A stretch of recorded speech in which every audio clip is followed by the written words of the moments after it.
tijd voor een nieuwe KFPS-vlog. Het is al eventjes geleden, ik heb even een winterstop gehad. Maar inmiddels ben ik alweer onderweg om leuke vlogs voor jullie te maken. In deze vlog zijn we bij Lisanne Veenje. Zij rijdt met Witmer van de Boppelan Grand Prix. En dit weekend mag zij in België internationaal starten. En wij gaan met haar mee.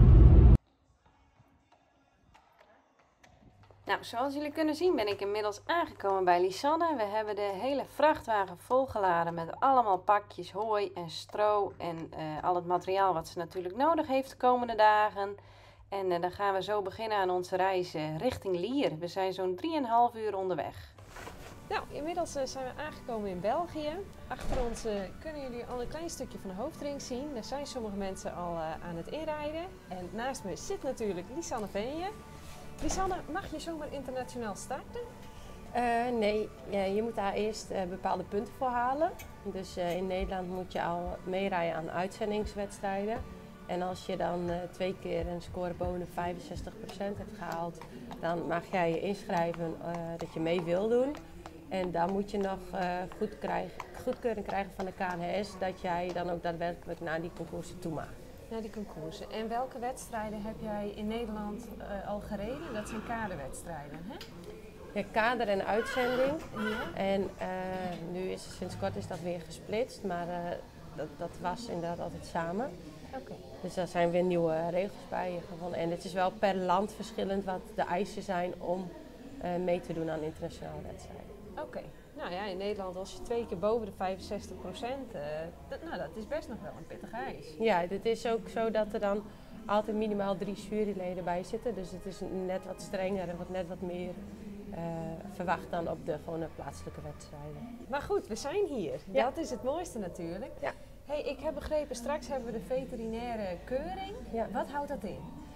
Nou, het paard wordt dan even gekeken of hij nog gezond is. Dus dat hij niet verkouden is, of de temperatuur goed is. Ik zit even aan je ondertussen. Oh, niet helemaal goed. Of de temperatuur goed is, of die regelmatig loopt, geen kreupelheden en geen wondjes en dat soort dingen. Het wordt even helemaal gecheckt of alles goed is. Algehele gezondheid, of die goed genoeg is om deel te nemen. Goed genoeg is om deel te nemen. Ja. Nou, ik ben benieuwd. Ja. Daar gaan we jullie even mee naartoe nemen.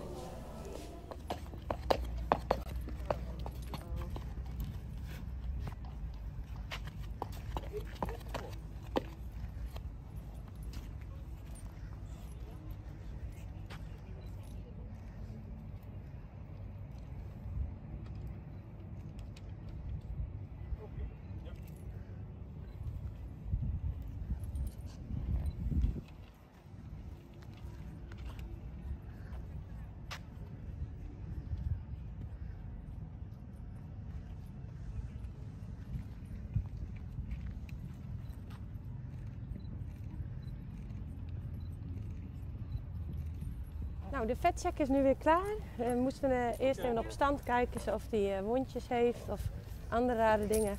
En daarna een stukje stap en een stukje draf en fit to compete. Dus we mogen gaan rijden.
Zoals jullie hier kunnen zien wordt bij iedere combinatie die uit de wedstrijdring komt nog een check gedaan. Het is eigenlijk een nakontrole. Daar controleert de steward of het paard geen wondjes heeft in de mond of van de sporen. En het heeft alles te maken met dierenwelzijn. En Witmer die kwam hier keurig door de keuring heen.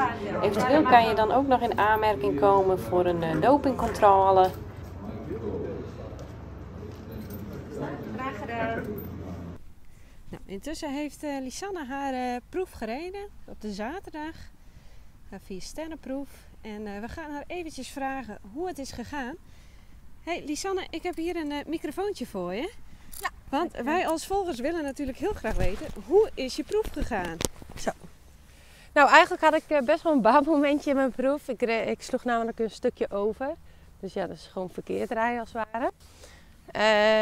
Ja, dat kost je in gewoon 2%. Plus dat het onderdeel zelf mislukt, dus dat kost je ook heel veel punten.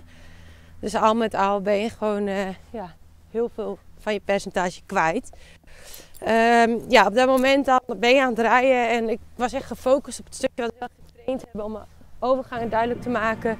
Dus ik had mijn happimenten gereden en ik denk, ja, straks die overgang van de middendraf naar de passage had ik een beetje in mijn hoofd hoe ik dat moest gaan doen. Dus daar was ik heel erg mee bezig. En toen ging al het belletje dat ik denk, oh ja, ik moest eerst nog bij C halt houden. En enkele passen achterwaarts. En enkele passen achterwaarts. Dus het was echt wel een moment dat ik denk, shit. Dus daar maak je een volt en dan ga je alsnog dat onderdeel rijden. Maar je zit zo diep in je concentratie dat je eigenlijk wel een beetje van de kaart bent. Op zich hebben we het nog best wel goed herpakt, want het daalde heel snel in de punten. Maar vervolgens hebben we het al heel mooi cijfer gehaald. En hebben we onze punt ook best wel goed weer opgehaald. En uiteindelijk nog 62% gehaald, wat eigenlijk voor ons doen echt wel laag is. Maar zou je normaal gesproken misschien toch ook best wel een heel mooi score hebben gereden. En daarom, deze kant op jongen, heb ik best wel zin en vertrouwen in morgen. En dan gaan we gewoon lekker verder. En ik ben wel heel blij dat hij gewoon lekker actief was. Hij is nou ook echt gewoon hartstikke vrolijk. Dus ja, eigenlijk heel blij met hoe die liep. Alleen gewoon jammer dat proeftechnisch gewoon te veel rommeltjes en foutjes in zaten. Nou, op naar morgen. Morgen staat de kuur van muziek op de planning. Ja. Deze is even extra speciaal, zoals jullie als volgers hebben kunnen lezen op frizo.com. Anders zoek je het artikel nog eventjes na. Ik denk dat Lisanne en Witmer nog even lekker rondstappen. Ja, hij gaat nog even met mij wandelen. Super. Nou, succes morgen. Ja, dankjewel. Hier zie je dat Lisanne en Witmer nog even genieten van de ondergaande zon. Ze hebben hun proef om kunnen zetten naar positieve energie voor morgen bij de kuur. Dit gaan jullie zien in de volgende vlog en ik hoop dat jullie allemaal gaan kijken. Bedankt alvast.